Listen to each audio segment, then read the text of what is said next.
The Honourable Leader of the Official Opposition. Thank you.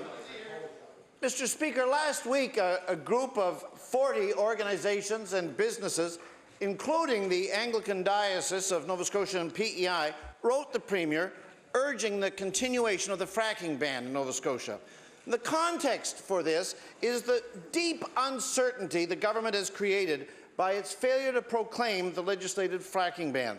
Mr. Speaker, Ron Cutler, the Anglican Archbishop, knows that a commitment is not a 99% deal. A commitment is a 100% deal, and a 100% deal on a fracking moratorium would be a fracking moratorium that is proclaimed. Will the Premier show himself to be a person of 100% commitments and proclaim the fracking ban? The Honourable Premier. Mr. Speaker, as I said before, Mr. Speaker, there is a ban on fracking in Nova Scotia.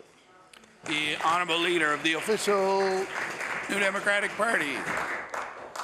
Mr. Speaker, this commitment has the character of a non-commitment commitment, and this non-commitment commitment is precisely what has led the Anglican Church to join 39 other organizations, including the Tatamagouche Centre, the Nova Scotia Health Coalition, the Environmental Health Association, and the Canadian Ecumenical Justice Initiative, Kairos, in expressing this concern. And the root of the concern is very simple. People do not have trust in a commitment from a government that fails to enact that commitment.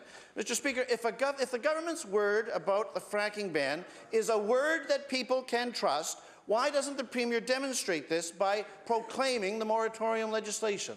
The Honourable Premier. Thank you, Mr. Speaker. I want to thank the honourable member for the question. Mr. Speaker, in 2013, we laid out a very strong plan for the province. Mr. Speaker, we kept every one of those commitments to continue to move the province forward. We're now, Mr. Speaker, in 2017, we've seen, Mr. Speaker, we laid out a plan of commitments to this province, and we're continuing to move down that road to ensure the young people see a future for themselves in this province.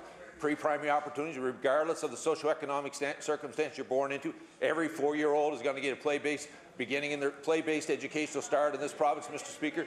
We see now new hope. Our exports are on the rise, and we're going to continue to go, Mr. Speaker. Every commitment we've made to the people of Nova Scotia, we've kept.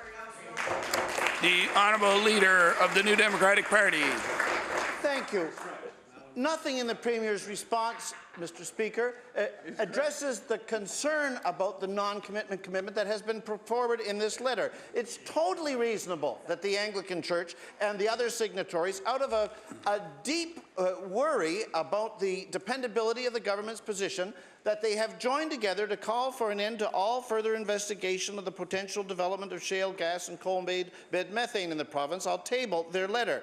Mr. Speaker, we had a ban on tyre burning for fuel in Nova Scotia, and now Lafarge, under this government, has an approval for burning tyres. So I want to ask the Premier, will he look the people of Nova Scotia in the eye and give his word that his government will proclaim the fracking ban? The Honourable Premier. Mr. Speaker, again, I want to thank the honourable member for the question. I want to thank all those hardworking Nova Scotians who worked with our government, continue to keep our commitments, Mr. Speaker, as we continue to grow this province and move the province forward. We had quite a hole to dig out of, Mr. Speaker, but we finally seen the light, Mr. Speaker, and moving this province forward.